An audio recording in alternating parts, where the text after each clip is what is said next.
I've always loved hiking in forests. They're the only places where my mind feels at peace. There's one close to my city I've wanted to explore for a while. It's secluded, barely any trails or campsites, just tall pine trees. On Friday morning, I drove to the nearest parking lot. There was a small path going between the trees, leading along the forest floor. There was dirt, moss, and pine needles beneath my feet. Every step felt like the forest was swallowing my footprints. When I put up my tent that evening, dark clouds formed over my head. Soon, heavy raindrops poured down from the sky. When I laid down that night, it felt like my whole body was drowning in mud. My mind was drifting off to sleep when I heard a strange noise outside my tent. It sounded like a person trying to speak. Their voice was damp and thick. I shone my flashlight. With no shadows around the tent, I decided to open it and have a quick look around, but nothing was there. I felt creeped out. I had heard strange sounds in the forest before, but this sounded too human, too real. I could barely sleep that night. The rain banging on my tent woke me up the next morning. I quickly packed up my things, trying to make sure everything stayed as dry as possible.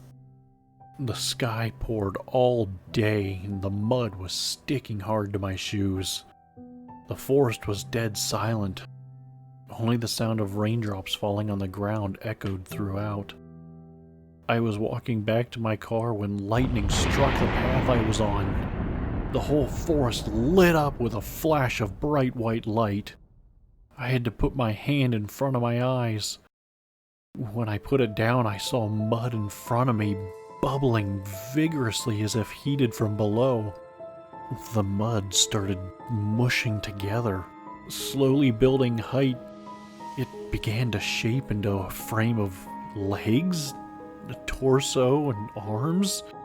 Then an outline of a head with long hair hanging behind it formed. Something about that shape seemed familiar. Another lightning strike, and this thing began to change color, its brown muddiness turning into a pale skin-like tone, nails slowly growing on the tips of its fingers. Two holes formed in the outline of its head where blue eyes slowly rolled in from the back. Then a nose, ears, and lips formed on it.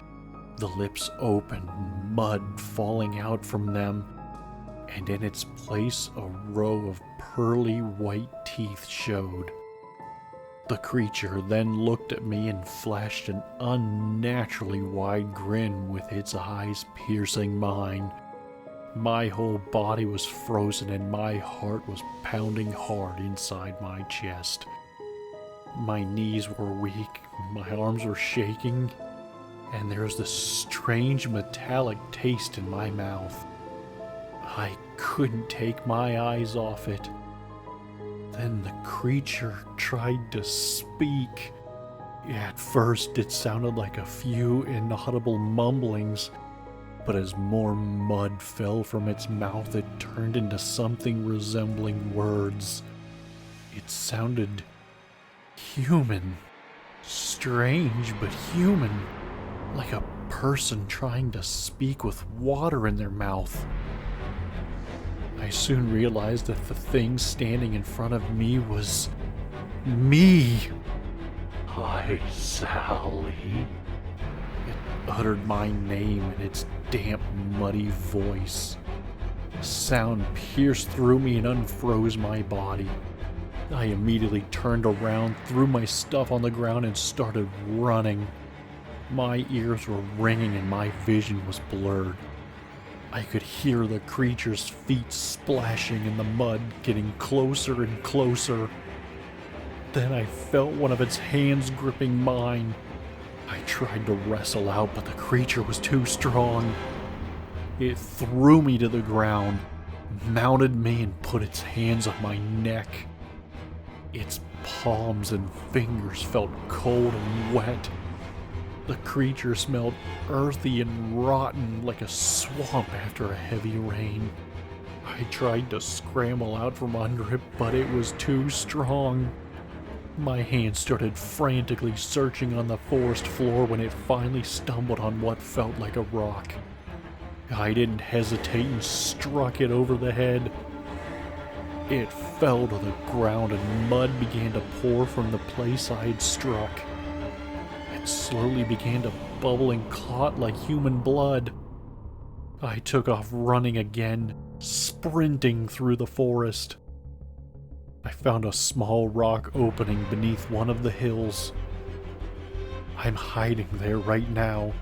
My heart is pounding and I can't catch my breath. My whole body is shaking. I can hear its voice. Sally. That damp, muddy screech is getting closer. Please, if anyone is near, call for help. I can't make a sound.